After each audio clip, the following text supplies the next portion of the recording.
Hali gani mpenzi mtazamaji na mfuatiliaji wa YouTube channel yetu? I hope ni mzima buheri wa afya tele kabisa, mambo yakiwa barabara kabisa. Hii ni Mangala News. Endelea kusubscribe, like na kucomment ili wa kwanza kabisa kupata update zetu nyingi kabisa na nzuri tulizo kuandalia. Tuna mengi ya kukuambia, tuna mengi ya kukueleza katika dimba la kimichezo. Mengi yametufikia, vingi vinazungumzwa. Uongozi wa Yanga African ukiwa umeweka wazi ama umekili namna ambavyo timu yao inaelekea kwa sasa. Viongozi hao wakubwa kabisa wa ndani wa Yanga African wameeleza mengi kweli kuelekea dabi ya Kariakoo. Lakini kauli ambayo kubwa iliyozungumzwa na rais wa Yanga hapa, namzungumzia Engineer Hersi Said, amekiri kutokupeleka timu. Tunaogopa Simba tutapata aibu ya magoli. Kauli hii ambayo imeonekana ikichukizwa ama mashabiki wa klabu ya Yanga kutokupendezwa kabisa, kwa maana hiki kinachokiendelea na yeye kuzungumza, basi imekuwa tafarani kabisa, jambo ambalo linazidi kuzua gumzo ama jambo ambalo linazidi kuzua utata mkubwa kabisa. Ikumbukwe tu chama cha mpira nchini Tanzania TFF kimepanga tarehe husika ya mchezo kwenda kuchezwa. Hapa nazungumzia dabi ya Kariakoo, wenyeji wakiwa Young African, ambapo ni tarehe 15 ya mwezi wa 6. Lakini tunaambiwa mpaka hivi sasa namna ambavyo mambo yalivyo, kuna uwezekano mkubwa kabisa timu hiyo isiende uwanjani. Yanga wakiweka wazi nia yao ya kutohitaji kwenda uwanjani kwenda kucheza mchezo huo, viongozi mbalimbali wakitoa maoni yao juu ya swala hili, lakini viongozi wenyewe ndani kabisa wakichochea na kuonekana kufurahia kwa Yanga kuto kwenda kucheza. Je, upande wa mashabiki wao wakoje? Hii tumeona ikitokea mara nyingi, ikitokea sehemu nyingi mbalimbali za dunia, timu kugomea kucheza na timu nyingine. Kumbuka tu Al Ahly nao msimu huu ambao umeisha walifanya tatizo kama hili na kupokonywa pointi 3, kwa maana walichukuliwa pointi 3 bila ya kupepesa macho. Lakini je, upande wa Young African, uongozi wa ligi utaweza kufanya hivyo? Kwa maana tumeona bado uongozi wa ligi ukisuasua ama ukifanya mambo kwa kubembelezana, ukifanya mambo taratibu kabisa.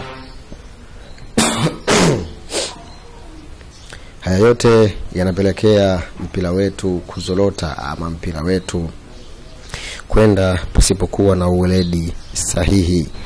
Bungeni viongozi wa timu mbalimbali ama timu pinzani Yanga na Simba, wao wakitoa maoni yao kwa kile ambacho wanakiona ama kwa kile ambacho wao wamekisikia. Maoni ya wabunge wengi haswa wa club ya Yanga, wao wakishinikiza kutokupeleka timu, wabunge wao wakishinikiza kutokupeleka timu kwenda kucheza mchezo huo, mchezo ambao utakwenda kuakisi nani anakwenda kuwa bingwa wa ligi yetu NBC Tanzania Premier League. Lakini mpaka hivi sasa mambo yako tafarani kabisa, tofauti na sisi ama tulivyowaza ama kufikiria. Hapa ndipo tunaona tunakwenda kuipoteza ligi yetu, ligi iliyokuwa bora kabisa, ligi iliyokuwa nzuri, ligi ambayo ilikuwa inashika nambari 4 kwa dabi kubwa Afrika. Pia sasa hivi timu zetu za Tanzania zimekuwa kila kukicha zikipanda kasi katika viwango vya mpira. Lakini hayo yote tunaweza kuyapoteza kama tu sisi wenyewe hatutokaa na kuelewana ama kuzungumza vizuri. Kwingineko basi, katika klabu ya Young African tunaambiwa Young African tayari wao wameshaanza kufanya mikakati yao. Mikakati ya Yanga ikianza katika namna ambavyo ya kufanya usajili. Baadhi ya wachezaji katika klabu hiyo wataondoka, Mchezaji kama Stefan Aziki, yeye mwishoni wa ligi kutamatika ama dirisha kubwa kufunguliwa, mchezaji huyo moja kwa moja ataondoka na kutimkia Kaizer Chiefs. Pia tunaambiwa mchezaji ama goalkeeper namba 1 wa klabu hiyo, basi hapa namzungumzia Djigui Diarra Dakamishale, naye ataondoka mwishoni mwa ligi hii kutamatika. Kennedy William Musonda naye ataondoka mara baada ya mchezo kutamatika. Wachezaji hawa watatu wao watakuwa wa kwanza kuiaga klabu ya Yanga, wataondoka rasmi katika klabu hiyo Yanga, kuangalia namna wanaweza vipi kusajili watu wapya ili kuifanya timu yao kuwa bora zaidi na timu ambayo inakwenda kwenye ushindani.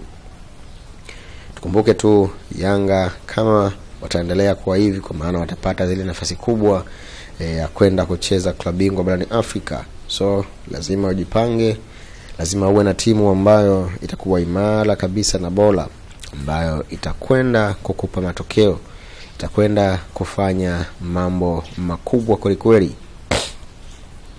Lazima uhakikishe usajili wako unakwenda kuwa usajili mkubwa na ulio bora, kwa maana wachezaji hawa wao tayari wameamua kuvunja mikataba. So hawa wanaobaki wana bora kiasi gani wa kuhakikisha wewe watakwenda kukupa taji ambalo utakuwa unalihitaji ama unalitaka. Kwa hiyo lazima mikakati ifanyike kuhakikisha mambo yanakuwa barabara kabisa. So uongozi ukiweka rasmi nia za kusajili baadhi ya wachezaji, wengine kutoka hapa ndani, wengine kutoka nje ya nchi, lakini jina la mchezaji wa klabu ya Simba Elia Mpanzu likitajwa kama icon ama ndio namba pekee ya mchezaji ambaye anahitajika kweli kuchukuliwa na klabu ya Young African. Elia Mpanzu tumkumbuke tu, huyu ni jembe kweli, tegemeo la klabu ya Simba. Yanga wamewekania dhabiti ya kuhitaji kunasa saini yake. Kufuru ya hela iliyowekwa ama pesa zilizowekwa, basi Zahili Shaili atangekuwa wewe uweze kukataa mtego huu. Tunaambiwa bilioni 1, nyumba pamoja na gari, vyote ni vya kwake. Kuhakikisha tu mchezaji huyo anakwenda katika klabu ya Young African. Je, Simba inaweza kuhimili mikiki hii? Simba inaweza kuvuka katika mtego huu wa Yanga? Imani yangu Simba wana uongozi mzuri, wana pesa nyingi kweli, wanaweza kukaa chini na kuzungumza na Elia Mpanzu na mambo kuwa sawa kabisa. Mimi nikwambie tu, unapo subscribe katika YouTube channel yetu, basi unakuwa ni mwanzo bora kabisa wa kupata video zetu nyingi na nzuri ambazo sisi tunakuandalia katika YouTube channel yetu. Endelea kusubscribe, kulike na kucomment. Hii ni Mangala News, tunakuletea update mbalimbali kutoka duniani kote. Mimi niseme tu kutoka studio sina la ziada, endelea kuwa nasi. Asante.